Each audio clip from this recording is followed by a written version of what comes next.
I heard you fought in the Battle of Kosovo. Is that true? Why wouldn't it be?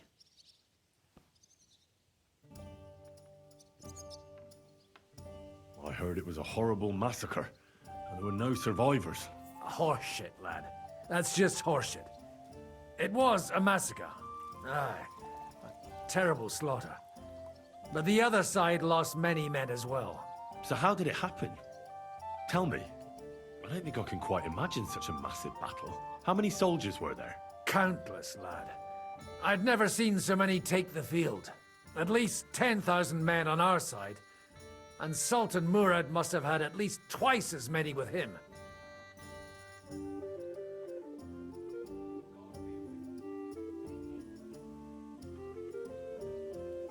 So how did the battle go?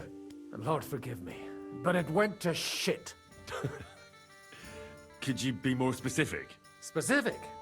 Well, I only know what people said after the battle. When you're in the midst of it, you don't see what's happening around you. Which was? Well, it's hard to describe. Attacks are followed by retreats, and between that, only fatigue and dust. So what happened? When the battle began, the Serbian cavalry crushed the Turkish left flank. It looked good for us, but alas, that was just the beginning. Soon, we got ours too. We fought valiantly, but they pushed us back, and in the meantime, they hit our center. The Sultan's Janissaries attacked us there. Damn devils, and raised all hell. Rivers of blood soaked the ground. How could you survive something like that? You can't give up, and death isn't an option. But then a rumor spread that Prince Lazar had fallen, and everything began to crumble. But he was a tough old warrior of the Nemanjic royal blood. He wouldn't give up just like that. With an arrow in his eye, he climbed his horse and rode straight for the Sultan. That's how he saved us. The battle then lasted until evening. But no one had the strength to force the enemy to retreat. And where did you fight? In the saddle. I'm a nobleman, after all. But I lost 3 horses under me. So in the end, I also fought on foot. Most of us mercenaries were on the left flank, under the command of Vlatko Vukovic. But he soon got wounded, and the men began to flee. I mean, if it wasn't for Nicholas Gabriel, we wouldn't be talking here today. And who was that? The commander of our company. A born warrior, and a good friend. In fact, Zizka reminds me of him a bit sometimes. In any case, the fact that Gabriel had taken a command at that point meant our flank did not buckle, and the Ottoman rabble did not cut us to pieces as we fled. So who won in the end?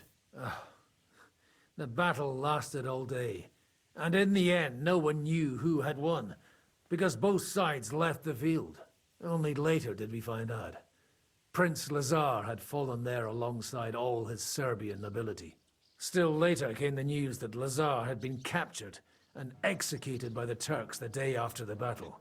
They executed a prince? Aye. They beheaded him, because someone had slit the Sultan's throat like a piglet. So you didn't win? It's hard to say. We held our own against the odds and survived.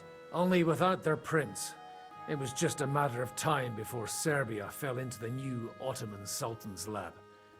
Fortunately, I didn't stick around to see it. All the same, even as I'm telling it, it strikes me what an adventure it was. I suppose time heals all kinds of shit. In the end, you forget the bad things. And yet, I can only thank God that Nicholas Gabriel was there. Your captain? Aye, him. We actually became friends of sorts. He even taught me one of his sword tricks. He did? Aye, really. I could even show you sometime. A memory of the good man who saved my arse on that day.